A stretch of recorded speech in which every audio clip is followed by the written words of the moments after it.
Burkina Faso has declared 3 days of national mourning after militants killed at least 80 people, including civilians and military personnel. The victims were traveling in a convoy near the northern town of Abinda when they were ambushed. It's the latest in a series of attacks in the Sahel region by militant groups linked to Al-Qaeda and Daesh. Thousands of people have been killed and millions displaced by violence in Burkina Faso, Mali and Niger, despite the presence of the UN as well as regional and Western forces. The UN says there's been a frightening increase in the number of Daesh-linked groups in Africa, hitting civilian and military targets. Now let's get more from Mutara Mukhtar, the Executive Director of the West Africa Center for Counter-Extremism, who joins us from Accra, Ghana. Thanks a lot for making our time. There is being a surge of attacks by militant groups linked to Daesh and Al-Qaeda in the Sahel region and other parts of Africa. Has Africa become the new frontier of terrorist groups? At the beginning of 2018, we had reports of over 6,000 Africans who were returning to West Africa after the collapse of the so-called ISIS caliphate.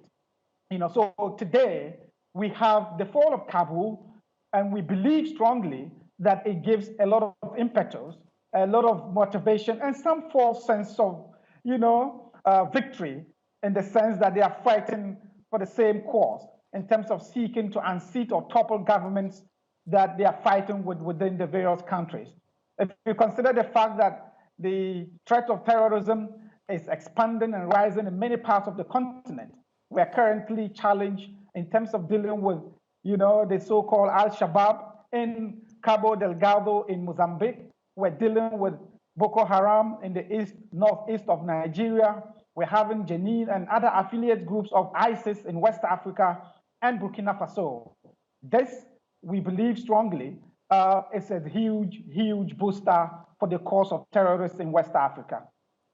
African leaders are obviously watching the Taliban takeover in Afghanistan.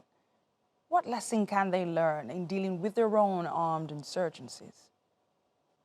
Coming from a human security background, I think we have to really look at the role of militaries in dealing with this challenge, because we significantly believe that this pervasive role of security combat measures in dealing with the threat of terrorism seeks in many ways to embolden vulnerable, disgruntled members of society, especially young groups. And so we should be evaluating terrorism on the ability to build resilience against violence, the number of individuals and communities preserved and protected, not on the number of terrorists killed or apprehended. We have essentially, the last 20 years, been killing terrorists instead of killing terrorism. And so we have to look at it critically and see how we can incorporate those lessons in dealing with the challenge here back in Africa. But an important point we need to make is that what has happened in Kabul should not make the US retreat or step back in terms of dealing or leading the cause, in fighting against terrorism. They need to really look at what measures can they take differently in ensuring that we build strong resilience against terrorism, especially in supporting African governments. But isn't that a big problem? There's always the tendency to look at Western governments for solution. What can African governments do by themselves to stop this carnage, the surge of attacks from insurgent groups? Or are they completely helpless?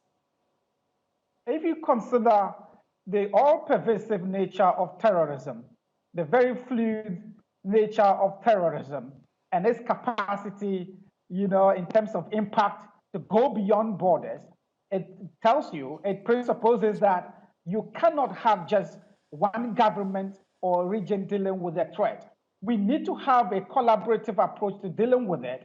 And if you consider that African governments have been challenged significantly in many ways, the pervasive issues of existing conflict, prolonged unresolved conflicts within these countries in Africa, it tells you that we need much more than we have been doing.